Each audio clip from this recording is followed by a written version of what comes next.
Sou Carlos Barroso com o debate de Cena Política, pelo canal 9 da NET, 29 UHF e pela internet www.bhnews.tv.br.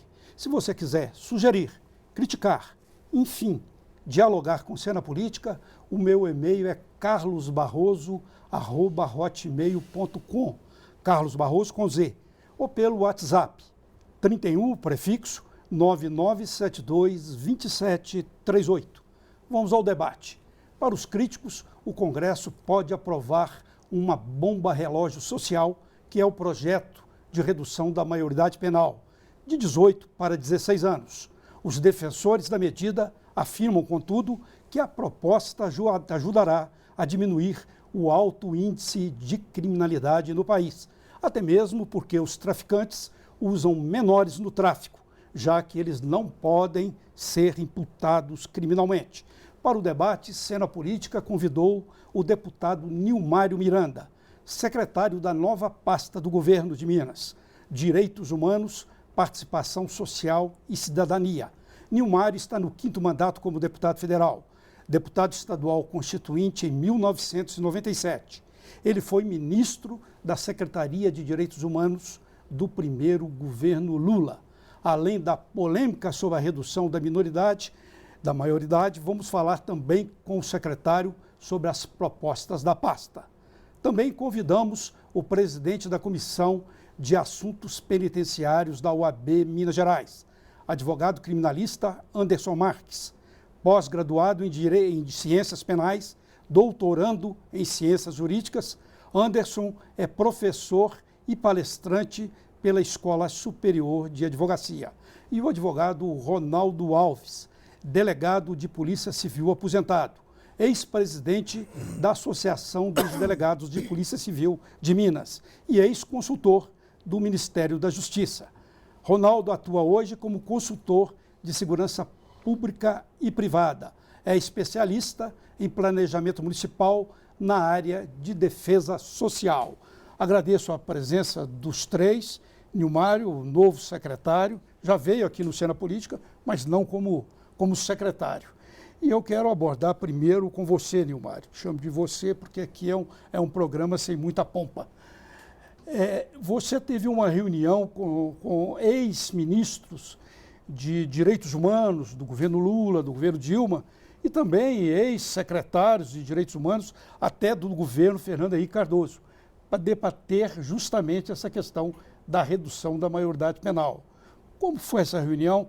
Qual é a sua posição sobre o tema? Olha, a reunião foi ótima, porque nós ouvimos pessoas que são adversários políticos. Tucano e petista. Exatamente. Adversários políticos. Portanto, ali não estava em jogo nenhuma questão imediata. Todos estavam preocupados com aquele debate. E 100% de acordo de que existe uma insegurança na sociedade hoje com relação das pessoas com a violência. Então tem um ambiente que pode buscar falsas soluções.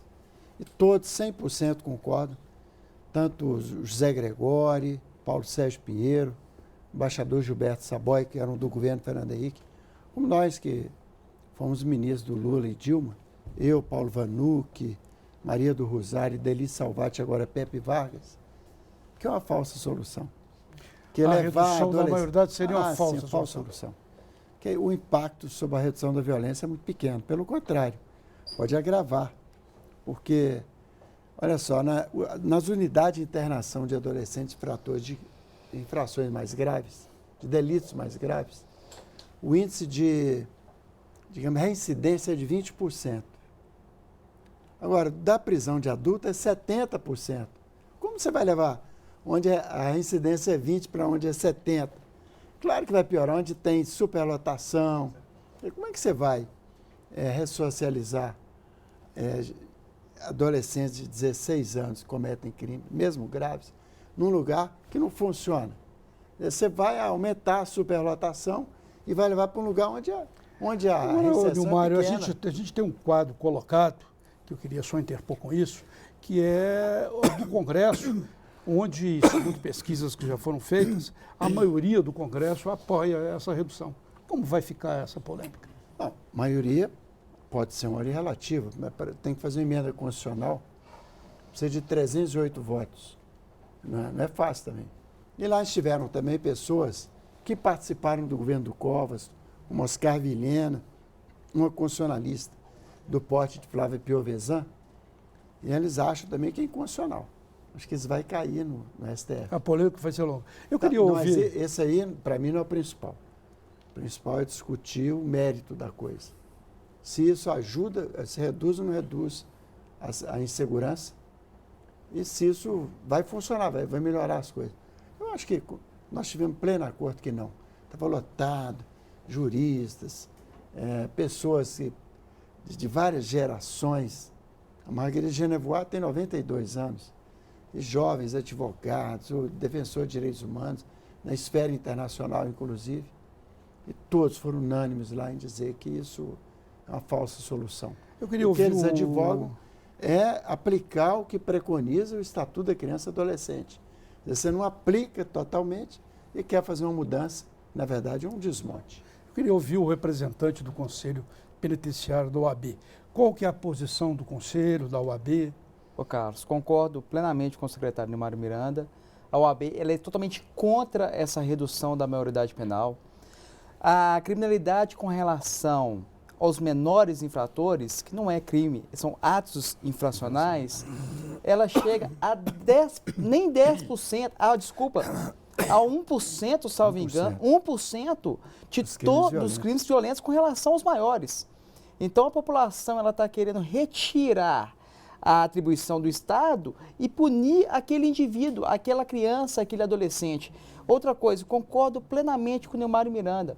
Hoje, no estado de Minas Gerais, nós temos mais de 67 mil pessoas presas no sistema prisional mineiro. Parece que a lotação seria metade, né? A lotação possível. Nós temos uma quantidade de vagas, não chega a 40 mil vagas. Quase o dobro, então. Quase o dobro. Tem superlotação. Então, nós temos que verificar tudo isso. Outro ponto, não vai reduzir em nada a criminalidade. Nós vamos levar os menores à criminalidade mais cedo. Por quê? O que leva o menor à criminalidade? É o status, ele querer comprar, ele querer adquirir as coisas. E quando nós pegamos esses menores que são levados para o mundo do tráfico, justamente para eles poderem ter o seu celular, o seu tênis de marca, a sua roupa de marca, nós vamos ver que aqueles traficantes, eles vão cada vez pegar os menores ainda. Se hoje eles pegam os de 15, de 16, 17 anos, se reduzirmos para 16, eles vão começar a pegar os de 12, aliciar aqueles menores aquelas crianças de 12, 13, 14, 10 anos.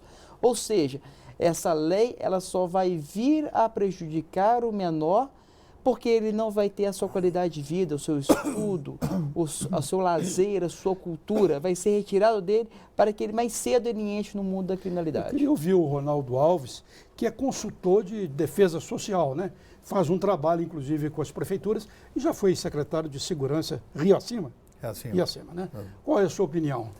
Bom, de fato, nós estaríamos aqui agora numa perspectiva até de contraponto, mas não é o caso. Na verdade, o tema contempla, né, muita discussão e o ministro Nilmário explicou muito bem aqui que ele está ocorrendo, inclusive, em cima de algumas falsas premissas, né, algumas falsas percepções. E, obviamente, como um ex-integrante da Segurança Pública de Minas, eu tenho também alguma perspectiva com relação ao assunto que diz mais pela percepção que a gente tem da insegurança social e a percepção da violência no dia a dia. Mas a sua posição seria a favor da redução? Não, antes mesmo de falar que sou sim ou não, eu digo para o senhor o seguinte, que se estivéssemos falando hoje num cenário em que o Brasil tivesse condições econômicas de estrutura condizente para um sistema de acautelamento, onde o acautelado representaria uma oportunidade para ele ressocializar e se reeducar, e ao mesmo tempo trazer tranquilidade para a vítima dele, no caso de a vítima poder sair na rua porque sabe que o agressor está retido, pagando o que ele deve à sociedade através das leis, a gente poderia até examinar normalmente essa questão, porque essa questão passa um pouco, não só pela puberdade, mas pelo avanço mesmo do cidadão enquanto com 16 anos ao que era antes, né? Quando se compara o que o cidadão de 16 anos hoje pode fazer, ele pode abrir empresa, pode casar, ele pode votar e outras coisas. E no passado ele não podia fazer isso, e algumas coisas ainda não pode, mas às vezes ele tinha muito mais suporte familiar e às vezes até está mais preparado para enfrentar, como é o caso do meu pai. Com 16 anos ele já trouxe a família dele do interior e sustentou a mãe, o pai e tudo, já abriu o seu primeiro negócio, então essa é a perspectiva. Agora, voltando ao tema, eu penso que o Brasil não está preparado ainda, então eu digo que é inoportuna a mudança da lei com relação à maioridade. Mesmo sua posição sendo a favor? Mesmo a sua posição sendo, teoricamente, a favor da redução? Eu seria a favor da redução, não por um discurso demagogo, como a gente vê aí, com todo respeito a todas as opiniões, porque eu já tive a oportunidade de estudar a questão da constitucionalidade ou não da medida, e aí nós sabemos que tem dois pesos e duas medidas aí, né? Tem muita discussão para vários programas aqui, mas eu penso assim, como elemento de tranquilidade social, a redução poderia representar, mas num passo seguinte, ou no outro dia, a sociedade já estaria contemplando que nada mudou. E como diz o ministro, a tendência era piorar. Porque se hoje nós temos esse déficit de vagas no sistema prisional, ele vai talvez multiplicar aí mais uns 20%, vai aumentar uns 20%. E outra coisa também que a gente tem que analisar é que a maior parte dos delitos praticados, as infrações, né, atos infracionais praticados pelos menores, é de pequena monta. A verdade é essa. Agora, a gente experimenta, eu vejo o Congresso numa luta árdua de tentar achar uma lei que coíba, por exemplo, o traficante de usar o menor no tráfico. Esse é um caminho, né? Aumentar a pena de quem usa. Eu acho. Então, assim, eu acho que nós precisávamos de uma lei que recrudescesse de fato e punisse exemplarmente, né? Nós temos, por exemplo, o limite de pena no país de 30 anos que a pessoa pode tirar, né? Pode ter condenação a 100 anos, mas só pode aglutinar em 30 anos. Então, eu penso que esse limite poderia ser aumentado. Poderia ir para 50 anos, porque aí o cara sabe o seguinte, se ele usar um menor, ele não está só tentando se ver livre da lei penal. Ele está contribuindo para a deformação daquele menino, daquela criança. Então, aí é um crime que a sociedade tinha que punir com mais rigor ainda. Muito bem, nós vamos para o intervalo e Cena Política volta daqui a pouco debatendo o projeto que prevê a redução da maioridade penal. Daqui a pouco.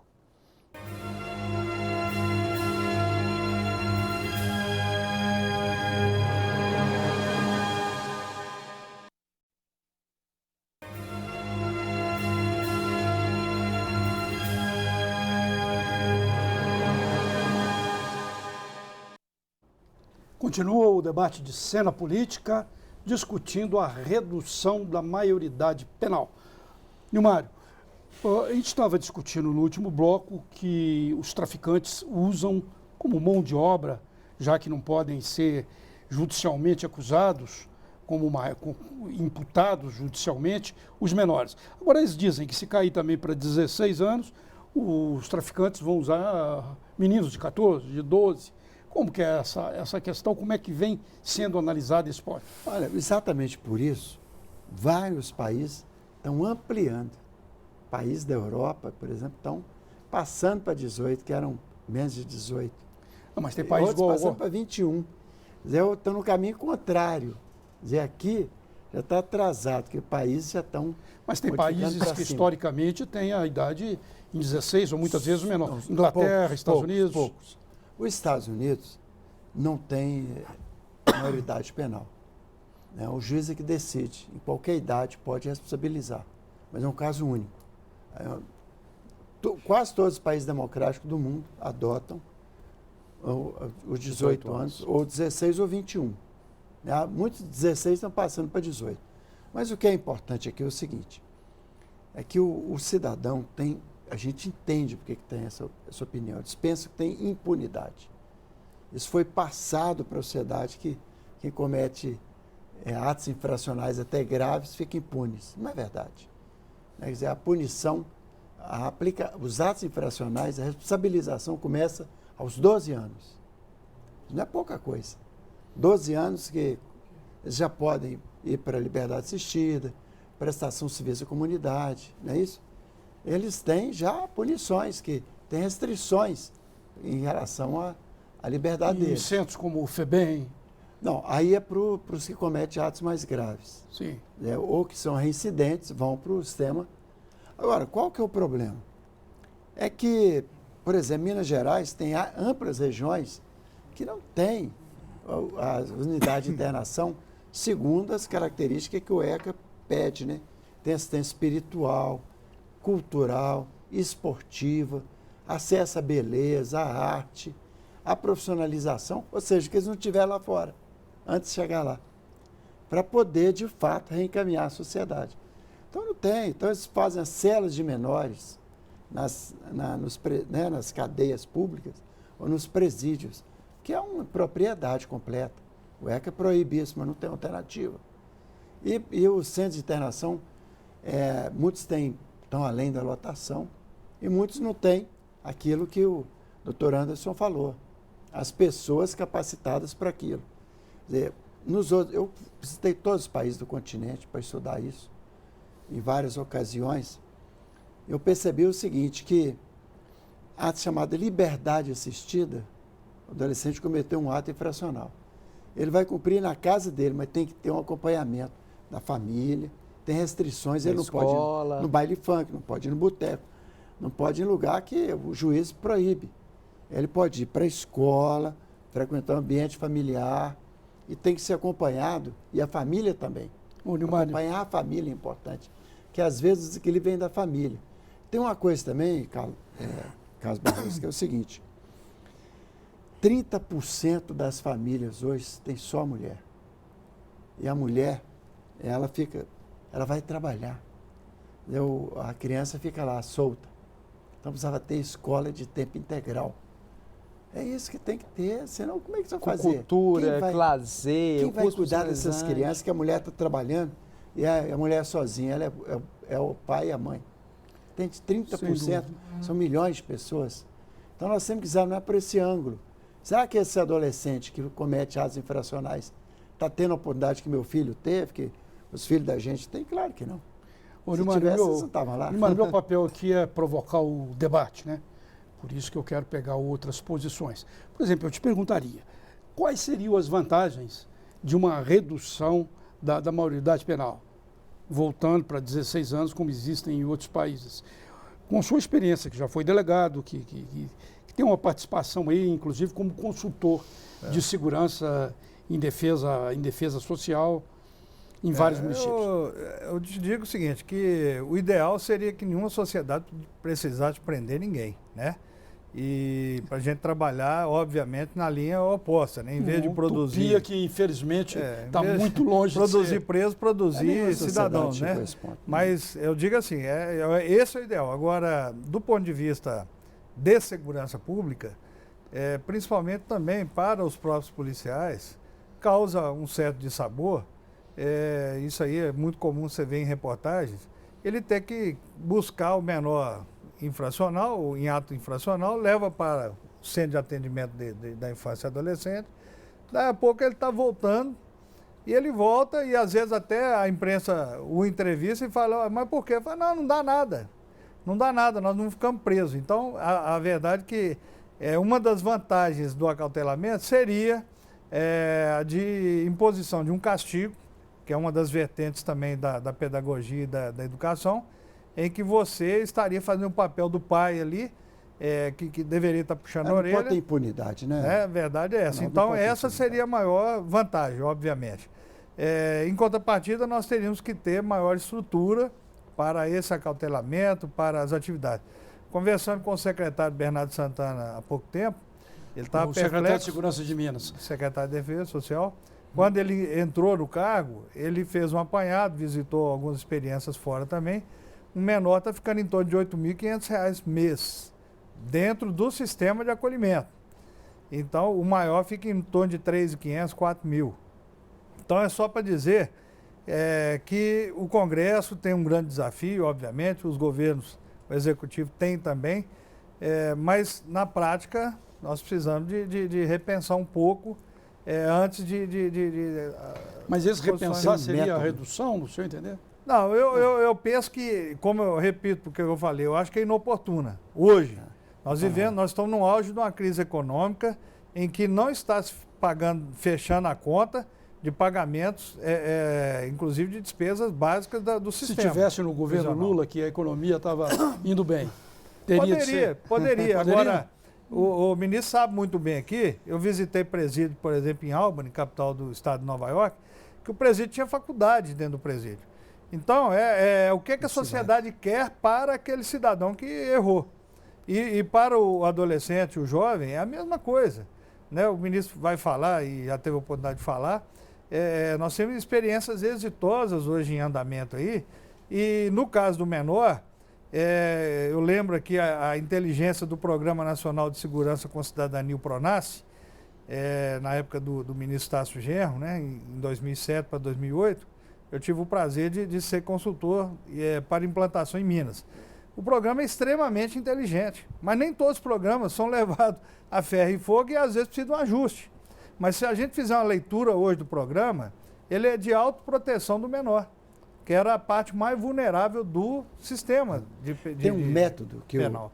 o Dr. Ronaldo conhece, o Fernando conhece também em Minas, que deu certo em Minas, chama APAC. E esses tem 36 municípios, e eles conseguem, com pessoas, adultos, bastante corrompidos pelo crime, com delitos de alta gravidade, conseguem uma reinserção quase total. A reincidência é mínima, é menos de 10%.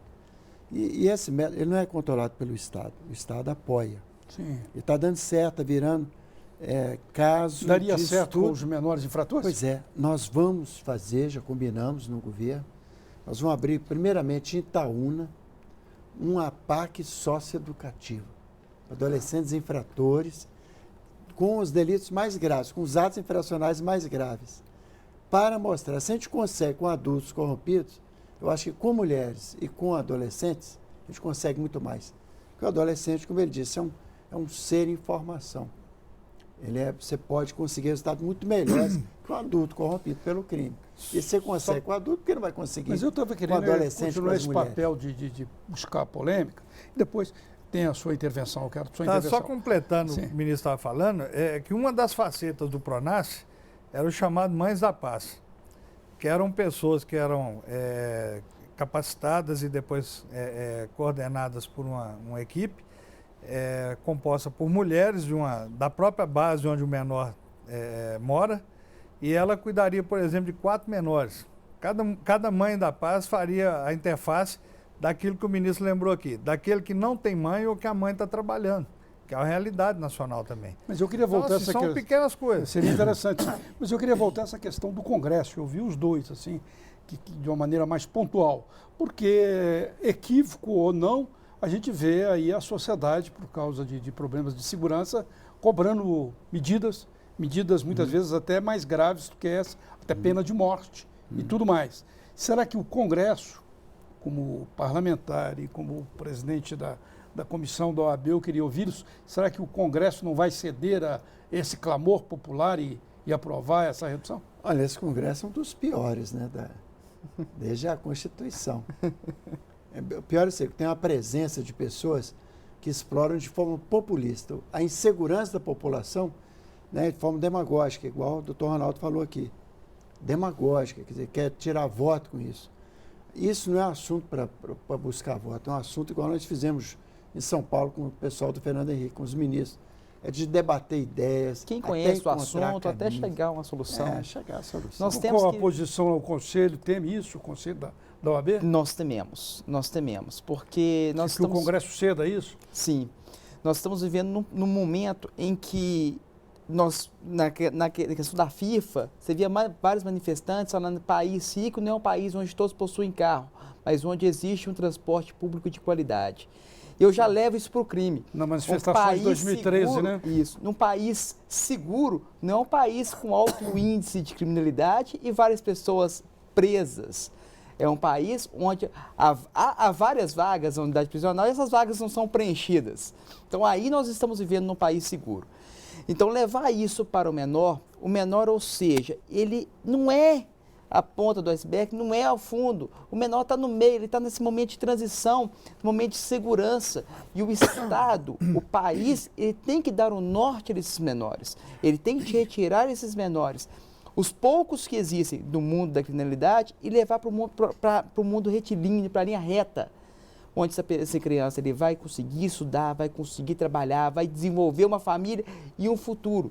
E com isso não é reduzindo a mineralidade. Também o papel da espiritualidade, da arte, Sim. da cultura é muito importante, que aí você pode conduzir aquele desejo de participação, de ser alguém. De querer não formar. para ter um fuzil, mas exatamente destacar em outras áreas, esporte, cultura, lazer, beleza. Nós vamos para um novo intervalo e voltamos debatendo o projeto que prevê a redução da maioridade penal. Já, já.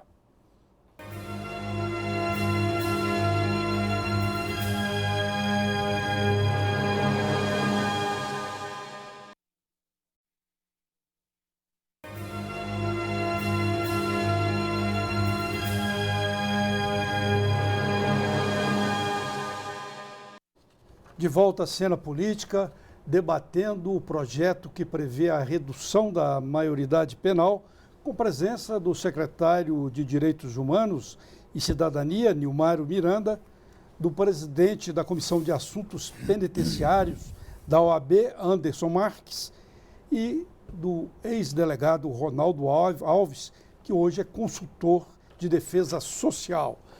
Vou falar com o delegado, chamar de delegado, porque quem já foi delegado sempre é, né? E esse projeto de redução da maioridade penal tem até esse sugestivo número, né? 171, que é o número de uma lei que significa... Artigo 171, O artigo 171, do Código Penal. O que é mesmo? É bicaria, estelionato. Estelionato. E pode acontecer isso lá no Congresso, essa questão virar um estelionato e passar? Como é que ficaria no seu entender? O ministro sabe muito bem, que parlamentar que ele é também, para passar uma PEC em Brasília é muito difícil. Primeiro está numa fase ainda de comissão, depois vai à votação, depois vai ao Senado na Comissão de Constituição e Justiça em 2 turnos, para depois ser promulgado. Mas o que eu digo é que, de boas intenções, né, o Congresso está cheio. Se você for analisar os projetos lá, quase todos são muito bem intencionados. E a intenção desse projeto, obviamente, é melhorar a segurança pública. Né? Um projeto antipático, uma coisa que não seria agradável, não passaria. Eles dizem também que de boas intenções o inferno está cheio. Então, a opinião pública, o deputado, queira ou não queira, é muito pautado também pela opinião pública. Atrás dessa questão hoje que a gente vê, há o Instituto de Pesquisa que aponta quase 90% das pessoas consultadas a favor da menoridade. Mas o questionário não avança nas demais questões, só pergunta se é a favor. Mas não pergunta ele, por exemplo, você sabe o que vai acontecer depois? Então, assim, poderia dar mais luz a esse debate. E talvez, caindo esse índice de opinião pública, poderia ter ainda mais dificuldade dessa PEC ser aprovada. Hoje o Congresso tem muitas PECs e projetos de leis que talvez seriam muito mais importantes do que essa discussão da menoridade. Para a segurança, por exemplo, nós temos hoje um projeto que discute, por exemplo, a autonomia financeira e funcional da Polícia Federal.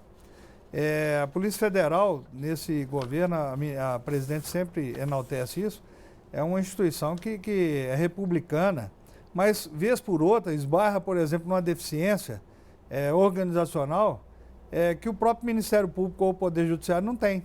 Então, é um braço da Polícia Judiciária Nacional, a Polícia Federal, E essa PEC, por exemplo, está lá, PEC 412. Eu só estou dando um exemplo aqui, mas tem vários. Doutor Arnaldo, o senhor falou do PRONASSE, que é um dos melhores projetos de segurança que eu já vi, em concepção. Mas o governo federal não tem como obrigar os estados a fazer. Então, acho que a grande medida de segurança pública seria atribuir à União um papel também. Seria... Então ficaria a União, os estados e o município. Centralizar, né? Centralizar. Chamar para ela. Promessas de É muito campanha. uma mais repactuação, importante. né, federativa aí.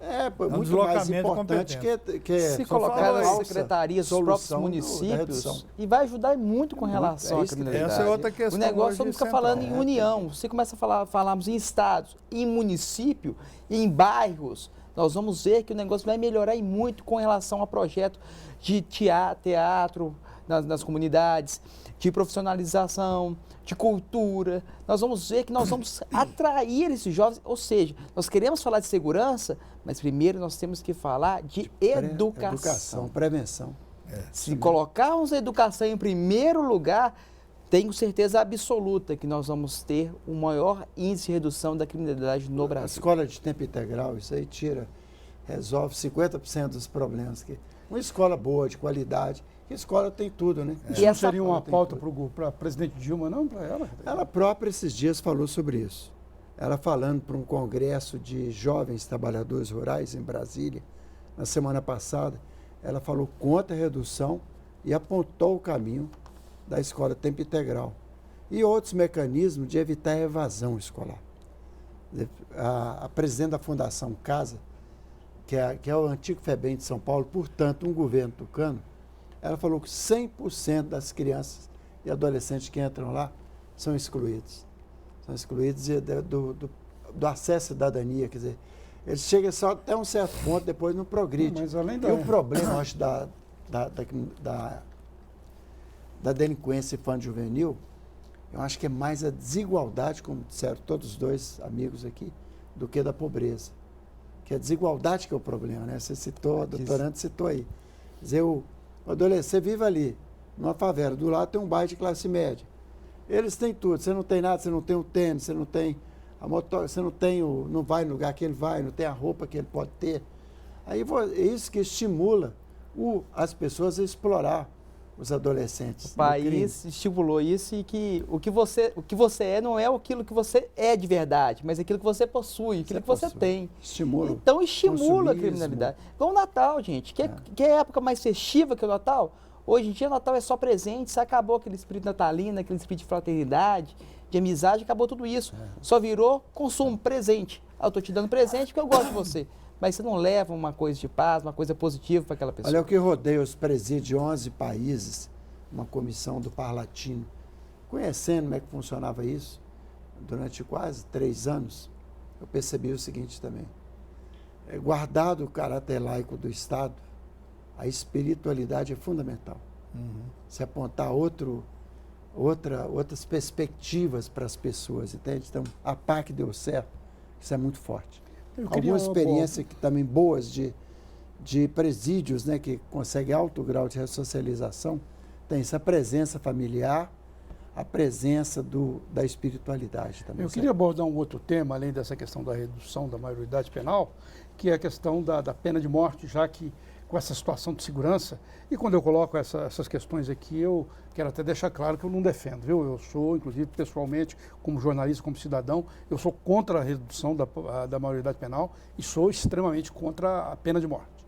Mas a situação que a gente tem, que socialmente, pela insegurança, essas propostas, volta e meia, vêm à tona, tanto no Congresso como na sociedade.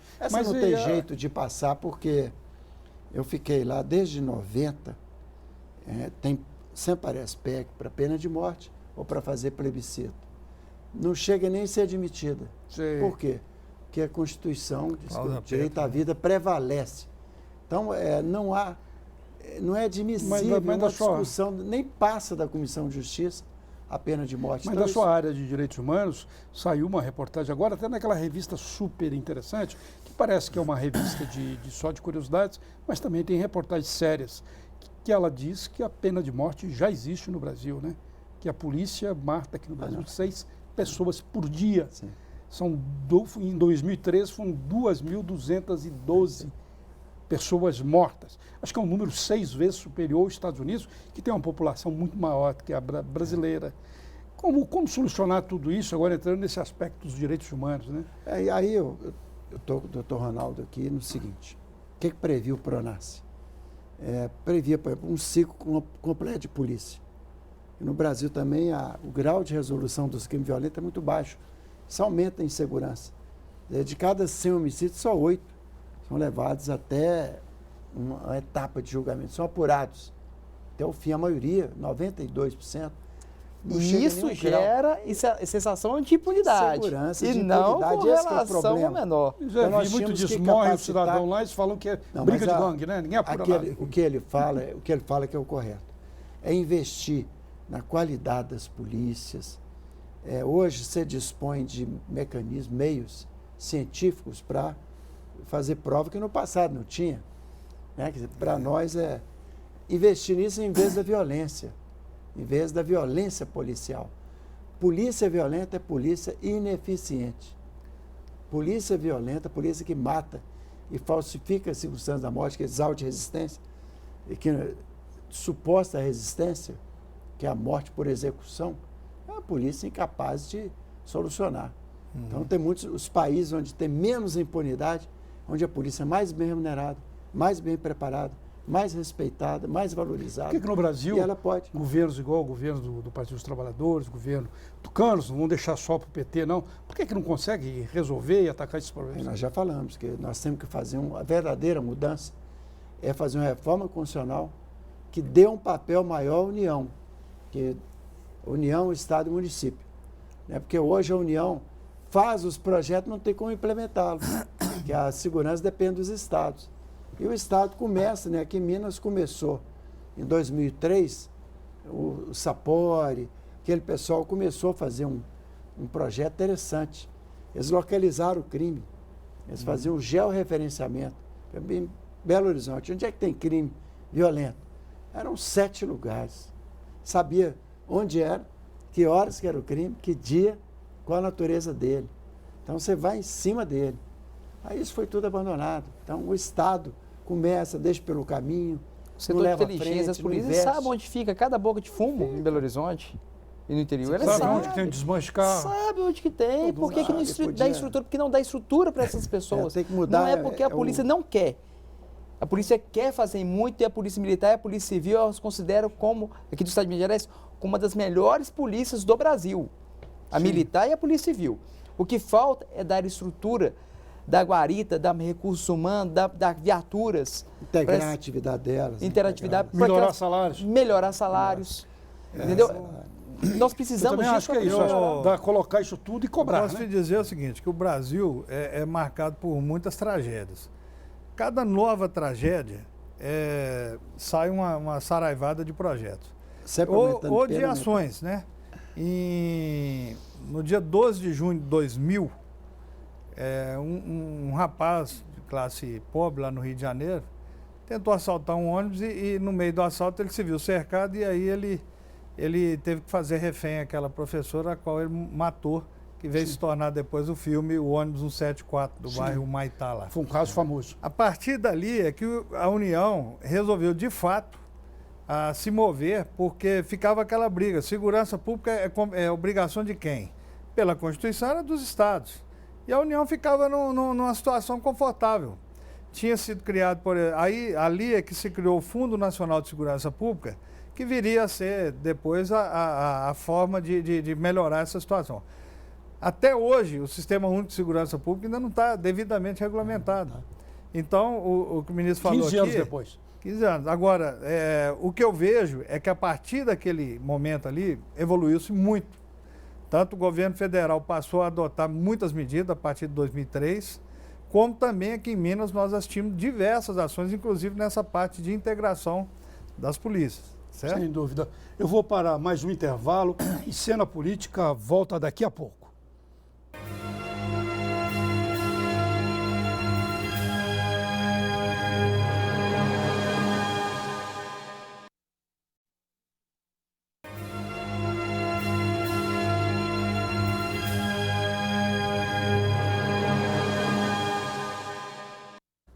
retorna à cena política, debatendo segurança pública, a redução da maioridade penal e outros temas. Mário, eu queria ouvi-lo agora sobre a sua secretaria, a pasta que foi criada agora recentemente pela Assembleia Legislativa, que é Direitos Humanos, Participação Social e Cidadania. Quais são as propostas, quais que são os caminhos que a pasta que você assumiu há pouco deve tomar em Minas Gerais? Olha, tanto eu como governador, nós estamos muito preocupados com a tendência no Brasil de exacerbar o ódio e a intolerância, seja política, religiosa, racial, né, procedência das pessoas, contra imigrantes. Isso é muito ruim. É o caminho que Minas não quer. Minas quer um caminho de buscar a paz social, a convivência, o respeito à diferença e trabalhar pela tolerância. Por exemplo, nós vamos lançar nos próximos dias o Comitê pela Diversidade Religiosa. Sim. Mostrar que em Minas nós pode um judeu estar junto de um islâmico, estar junto de um candomblé, estar junto de um evangélico, estar junto de um católico, de um agnóstico, como é o meu caso. Um agnóstico, é isso. Quer dizer, eu acho que isso é importantíssimo. Nós vamos descriminalizar todo movimento social. Isso não existe mais em Minas. O que aconteceu no Paraná, né, que virou objeto da repulsa nacional, aquela repressão brutal sobre professores. Praticamente acabou o governo Beto Richa acabou, né? Acabou no início. E jamais acontecerá em Minas Gerais, né? Nós vamos para a mesa de negociação com o servidor, com o camponês que quer terra, com o quilombola. E já estão começando os movimentos reivindicatórios aqui em Minas, né? Mas movimento tem mais é que existir. Reivindicação quando tem diferenças sociais e desigualdade, é inerente à sociedade. Movimentação e conflito, democracia. É o regime que permite o conflito. E a sua Secretaria de Direitos Humanos vai atuar nessa? Vai atuar em tudo isso. Você teve um encontro, parece que hoje, com o secretário de Defesa Social, Bernardo Santana, né? Nós estamos combinando isso, reforçar esse método APAC, para passar de 2.300 para 5.000 até o fim do governo, recuperando 10% do tempo prisional. Também fazer mais prevenção do tempo prisional. Acho que o Brasil está numa linha ruim. O Brasil já é a terceira população carcerária do mundo, ultrapassou a Rússia. Está com 711 mil. E não aumentou, e as pessoas se sentem cada vez mais inseguras, quer dizer, encarcerar. Quem sabe o caminho é outro, de separar o usuário do traficante. Trabalhar o usuário, não levar para a cadeia. É saúde pública, é outros métodos. Né? O Bernardo Santana concorda. Você é a favor da liberação da maconha? Não é liberação. Mas eu estou colocando esse termo como um ex-ministro de Direitos Humanos. Houve uma despenalização, né? Houve uma despenalização porque ela é prevista no artigo 28. Porque eu acho que a lei de descriminalização, vamos falar de descriminalização. Essa lei é uma droga, essa lei de droga. Porque você pode pegar um usuário que com um pouquinho de maconha, por exemplo, e colocar na cadeia que tinha 200 gramas. Né? Sendo que isso aí nós temos que mudar, acho que o mundo inteiro está Concorda com isso? Concordo. Concordo, e tem exemplo prático, inclusive, de um rapaz desses dias que nunca foi preso. Aí ele cedeu um comprimido desses que leva para a festa e o colega dele foi abordado pela PM, chegou e falou, não, ele que... Chegaram, vasculharam a casa do cara, pegaram um tanto de remédio de educação física, de anabolizante, sei lá, e mais um comprimido desse aí, salvo engano, é êxtase. Depois como traficante. E esse cara está enjaulado hoje e para a família vê-lo no presídio levou um mês. Quando vai lá, além daquele constrangimento total, você fica um dia na fila, no sol, para ver. Esse cara nós estamos trabalhando empurrando ele mais para piorar ou para melhorar? Tá piorando. Mas isso aí não é uma maneira de fazer estatística, enquanto isso os traficantes mesmo não são presos? Na verdade, nós não questionamos o papel da polícia, porque a ela é dada essa obrigação. Ela não pode julgar, tá certo? A lei está errada. Ela é direito positivo. Agora, na verdade, eu estou dando esse exemplo aqui, que vem a calhar com o que o ministro está falando. Nós temos que modular as condutas. Nós temos que ter padrões diferenciados do cumprimento de pena. Né? E, sabidamente, a maior parte, tanto dos menores como dos adultos, tem que ficar nos devidos lugares, para não piorar, porque é o que é chamado da faculdade do crime, né? É. Hoje o sistema, ninguém sai melhor, dificilmente. Porque há uma máxima que fala o seguinte, se o cara tiver vergonha, ele não volta mais para cadeia nenhuma. Mas não é a verdade, porque às vezes ele foi para a cadeia por causa da conjuntura em que ele está inserido. Né? Ele às vezes vai a cometer um delito, inclusive sob coação de um traficante. Né? Isso aí tem muito. Os países têm que... não pode seguir o modelo americano, tem 3, 4 milhões de presos. Agora, gasta com o sistema penitenciário o PIB de muitos países. E o judiciário? E a máquina? Como é que vão fazer isso? Hein? A máquina do judiciário também, para julgar isso. E a quantidade de pena, papel. ela tem dois sentidos. Pena, de penalidade. Aquela pessoa ela vai ter uma penitência, ela vai verificar, falar assim, olha, estou privada da minha liberdade, mas ela tem um outro, e essa é utilizada, mas ela tem um outro ponto, que é a ressocialização ou a socialização, o que não executa. Então, os dois têm que andar de mãos dadas. Se não andar de mãos dadas, a penitência não vai resolver de nada. Não vai resolver nada, só vai piorar e agravar o ser humano. E aí, voltando ao... falar uma coisa aqui, doutor, que eu acho que é importante. Não pode haver impunidade. Não. Impunidade ajuda a criar esse sentimento. E o OAB não quer de forma alguma. A gente não quer nossos filhos. A gente sabe responsabilizar. Não precisa bater, não precisa fazer nada de crueldade com crianças. Mas você tem que responsabilizar, ele tem que saber o que é certo e o que é errado. Isso me permite uma observação? Eu acho também que a pena não pode transcender da pessoa do infrator. O que a gente vê muito no Brasil é que a família é punida, às vezes, mais do que ele. Mais que ele. Não estou falando só do preconceito, com a... Formações falsas. De todas as formas. Privações, discriminação. Né? Acho que todo mundo tem. É uma questão complexa. É uma questão complexa. Eu acho que se fosse fácil, estaria resolvido. Mas eu acho que devemos caminhar. E o juiz, inclusive, na hora da dosimetria da pena, ou o próprio tribunal ao julgar um recurso, ele muitas vezes é levado nessa situação de causar o mal menor. Qual o mal menor? Ô, Nilmar, só concluindo aí o trabalho que você pretende fazer, mais alguma outra questão? Claro. Nossa secretaria vai tratar de mulheres, vítimas de violência. Nós vamos construir a Casa Mulher Brasileira, ali perto da Praça Estação, um lugar desde a delegacia de mulheres, mas com tudo para acolher a pessoa vítima de violência. Nós vamos trabalhar para diminuir a desigualdade de mulher e homem. Vamos ter uma subsecretaria de juventude, porque eu acho o maior escândalo brasileiro hoje é a morte de jovens negros. A morte, sim, de jovens negros. Assim, eu chamei para trabalhar comigo um rapaz da ONU, falando na pena de morte, que está vindo do Afeganistão. Ele falou, olha, o que acontece é que ele passou em Ramallah, ele era da ONU, veio trabalhar conosco, passou em Ramallah, está no Afeganistão, passou no Libéria e passou no Timor-Leste. Falou que aqui o que se mata de jovens negros, isso é uma coisa inconcebível. Inconcebível. É igual nesses países que a gente se horroriza com a situação deles, nós não horrorizamos com o que tem aqui debaixo do nosso nariz. Então, com as juventudes, uma secretaria de igualdade racial para... saiu uma, por exemplo, o FMG comprovou agora que os alunos cotistas têm um desempenho igual ou superior aos não cotistas, que entra pelos outros mecanismos. Então, quebra aquela ideia falsa que o cotista está tomando o lugar de outro, ou opondo ações afirmativas e meritocracia. Não tem essa contradição. Nós vamos provar isso também, vamos aproximar, lutar para isso. E também, lá está as pessoas com deficiência, LGBT, que é um grupo social que a gente tem que promover os direitos humanos deles, o respeito a eles também. Os idosos. Nós vamos ter uma coordenadora de indígenas, nunca teve em Minas. Trabalhar com os imigrantes. Só aqui na região metropolitana tem 4.500 haitianos. 4.500? 4.500, você vê. Imagina em todo estado. Nós temos que tratar desse povo também com respeito. População de rua. E também, nós vamos...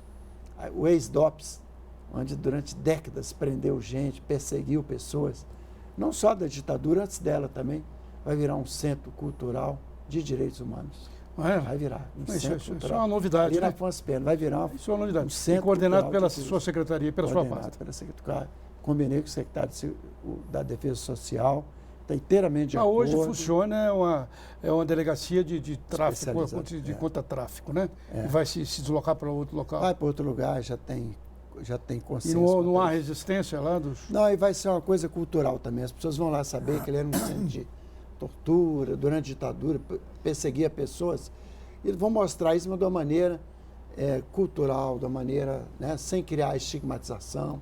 É um outro momento que o Brasil viveu. E todos que os eles não querem projetos viva que o mais. secretário está falando, juntamente com a educação, vai reduzir a criminalidade muito mais do que reduzir a maioridade penal. Sem dúvida. Olha, Cena Política agradece a presença de vocês e está sempre aberta ao debate aí. Como ele falou no início, daria para fazer vários programas, que é um tema que atrai bastante. E Cena Política volta na próxima semana com um novo debate. Até lá.